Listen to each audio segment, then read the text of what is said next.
Esse é o desafio deste canal. A conversa de hoje, a aula de hoje, é como que uma economia paupérrima, semifeudal, agrária, torna-se uma nação extremamente beligerante, extremamente poderosa, tornando-se a segunda maior economia do globo, né? Estamos falando aí da China. Para a gente conversar sobre essa história recente da China, é preciso que a gente entenda que a China foi governada até 1910, 1911 por dinastias, né?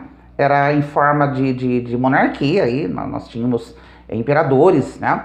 E tínhamos várias dinastias, entre elas as dinastias Ming, né? E a dinastia Qing, que é a última dinastia após, né, a derrubada do imperador e a proclamação de uma república na China em 1911, 1912. Sabemos todos que a China tenta, sem sucesso, o seu período republicano, especialmente na década de 20, que a China passa a viver um caos, né? O país aí ele é dividido por lutas internas entre poderosos senhores de guerra, cada um governando uma região do país, né? Com seus próprios exércitos e, logicamente, além disso, fatores ambientais como fome, né? A fome acabou devastando e matando centenas de milhares de pessoas, especialmente no norte da China. O Partido Nacionalista, o Kuomintang, o KMT, né, tentava, sem sucesso, a reunificação do país, né, sob um governo central. E, logicamente, em 1921, né, no dia 1º de julho de 1921, um grupo atraído pela ideologia comunista, né, começou a se reunir, né, em torno de ideais marxistas e leninistas, né, logicamente inspirados aí pelo Karl Marx, que é um socialista, e pelo revolucionário russo Vladimir Lenin, né. E esse grupo, o grupo principal, esses pequenos grupos que se reuniam em nome deste ideal marxista ou leninista, né, reuniam-se em vários lugares do país. E, logicamente, o que se destacou foi o grupo, né, que se reuniu aí em Xangai, né, e dentre as pessoas mais conhecidas está a figura do líder Mao Tse-tung, né. O ideal desses grupos era derrubar a burguesia por meio do exército revolucionário do proletariado, fortalecimento do proletariado, tá? Sabemos que em 1934, né, o Kuomintang, que era liderado e comandado por Chiang Kai-shek, ele havia assumido o poder totalitário na China e, logicamente, lutava aí contra as forças de guerrilha do Partido Comunista, tá? E acontece a Grande Marcha, que é, logicamente, né, o oprimido exército comunista, né, ele é forçado a fazer uma longa retirada, né, de sua base para o norte da China. Ele sai do sul da China e vai para o norte, especialmente ali nas províncias de Hunan, enfim, né, e ali para se fortalecer. Logicamente, a Longa Marcha de 34, né, aproximadamente 10 mil quilômetros, não foi né, apenas um ponto de vista de virada histórica do Partido Comunista Chinês, né? Mas também resultou neste estabelecimento de Mao, né, como o líder supremo do partido, indiscutível do partido, né? Aproximadamente aí mais de 100 mil pessoas partiram nessa longa marcha de 34, né? Muitos soldados, muito combatentes, né? E, logicamente, esta grande marcha, ela começa aí o culto, né, a personalidade de Mao Tse-tung no partido, né, renascido hoje aí sob o atual líder Xi Jinping, né. Com a invasão do Japão na China, né, o Japão invade a Manchúria em 1937, esses conflitos internos entre o Kuomintang e o Partido Comunista Chinês dão uma trégua para lutarem juntos, né, nessa guerra sino-japonesa, né? E mais aí com a derrota de Tóquio em 45, a rendição do Japão em 45, todos os acordos entre essas duas partes caíram por terra, né? Logicamente a gente sabe que Mao Tse-tung formou um grande exército, né? e acabam, depois de uma sangrenta batalha civil, né, Chiang Kai-shek e suas forças restantes acabam fugindo para uma ilha próxima a 200 quilômetros da China, vão para Taiwan, né, começando aí esse impasse desde 49, né, Taiwan torna-se uma potência asiática, né, e esse impasse permanece até hoje, né, inclusive o próprio Partido Comunista Chinês reivindicando a ilha como um território, como seu território, como um território rebelde. E logicamente a gente sabe que a China foi anexando algumas regiões foram reincorporadas à China, que é o caso de Hong Kong, lá nas guerras do ópio, dos boxers,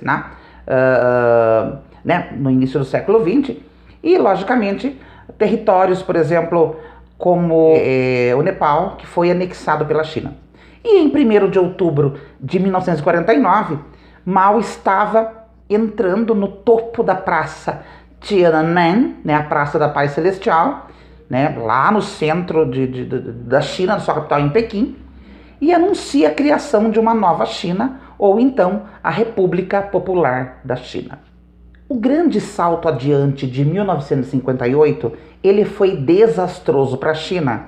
Por quê? Mao Tse-tung entendia, né, que a China iria ultrapassar, por exemplo, a Grã-Bretanha em 15 anos, né, como potência, devido ao avanço rápido do crescimento econômico. Isso não aconteceu, né? A China não conseguiu, né, Mao Tse-tung não conseguiu mover essa economia agrária para uma potência industrial, né? Esse grande salto adiante resultou aí, gente, numa grande fome que matou aí cerca de milhões de chineses, né? Mais ou menos aí mais de 30 milhões de pessoas. O grande salto adiante, ele não é reconhecido como a principal causa da fome na China, né? Na história oficial do partido, né? Os desastres naturais são apontados aí como os culpados. E temos também a Revolução Cultural, lá de 1966. Essa revolução cultural, o objetivo era praticamente eliminar contra-revolucionários, né, e direitistas, né? E logicamente que essa revolução ela sai do controle à medida que Mao Tse-tung cria as chamadas guardas vermelhas, né, os guardas vermelhos. E logicamente com o tempo aconteceu o fundamentalismo, né, né, desses guardas vermelhos em entender esse comunismo chinês de outra forma agressiva e brutal, que eles acabavam extirpando seus próprios professores, né, a quem acusavam de serem capitalistas, traidores à pátria, né, e logicamente qualquer um desses que caiu na desgraça, né, com as turbas, era torturado e humilhado, forçado a confessar publicamente.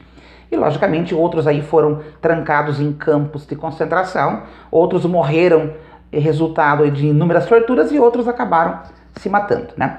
E o próprio Partido Comunista reconhece, né, que a revolução cultural ela foi uma catástrofe, né, que poderia ter resultado em mais milhões de mortes, né?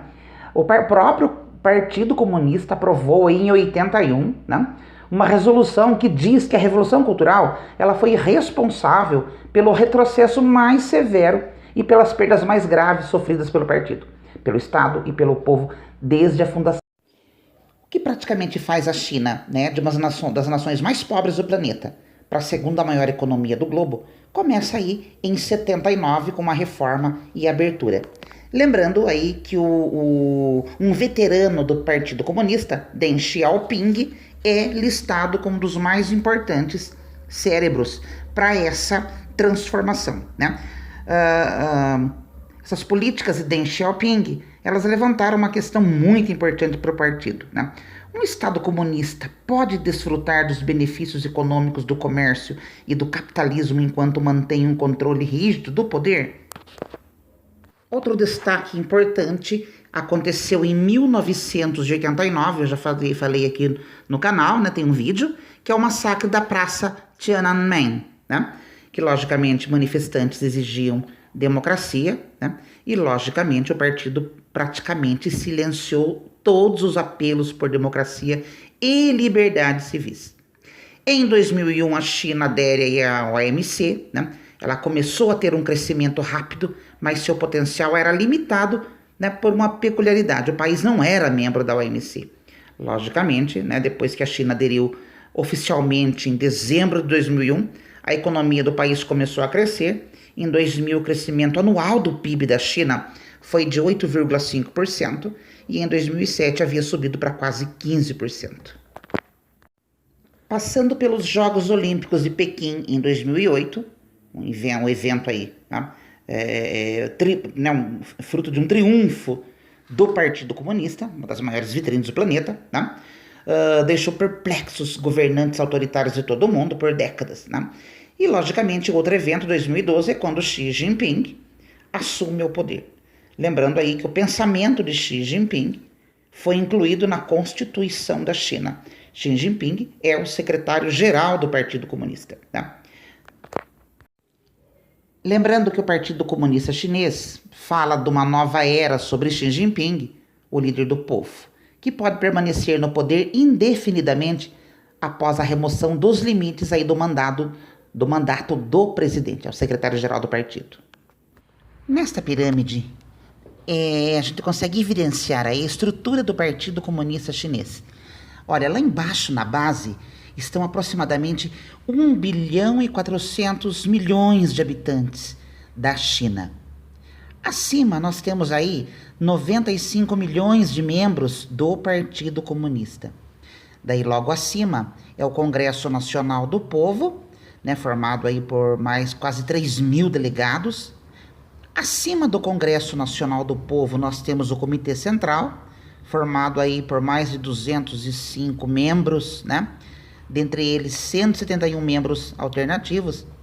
Depois, chegando no Politburo, com 25 membros. Logo após o Politburo, com seus 25 membros, esses 25 membros vão escolher 7 membros do Comitê Permanente do Politburo. 7 membros. E só então esses 7 membros irão escolher aí desses 7, né, para ser o secretário-geral do partido, que é praticamente o presidente. Né? No caso, desde 2012, Xi Jinping, que é chamado pelos chineses de timoneiro, aquele que vai, né, que vai conduzir esse grande barco chamado China, né? Será o condutor, o grande timoneiro da China. Importante lembrar que desde a Revolução Xinhai, onde revolucionários proclamaram a República da China em 1911, passando pela Grande Marcha, né, de 34, né, com a expulsão de Chiang Kai-shek e o Kuomintang, né, para Taiwan, exilando-se em Taiwan. Depois, com 1º de outubro de 49, onde Mao estabelece aí, proclama aí a República Popular da China, com o grande salto adiante, com a Revolução Cultural de 66, com a Reforma e Abertura de 79 por Deng Xiaoping, né? Passando aí por inúmeras situações, inúmeros acontecimentos, como o massacre de Tiananmen, né? A entrada da China na OMC, logicamente a ascensão de Xi Jinping em 2012 ao poder, e até a China se consolidar como uma das maiores potências do planeta. Então isso é importante, né? Para que a gente estude e conheça um pouco da história da China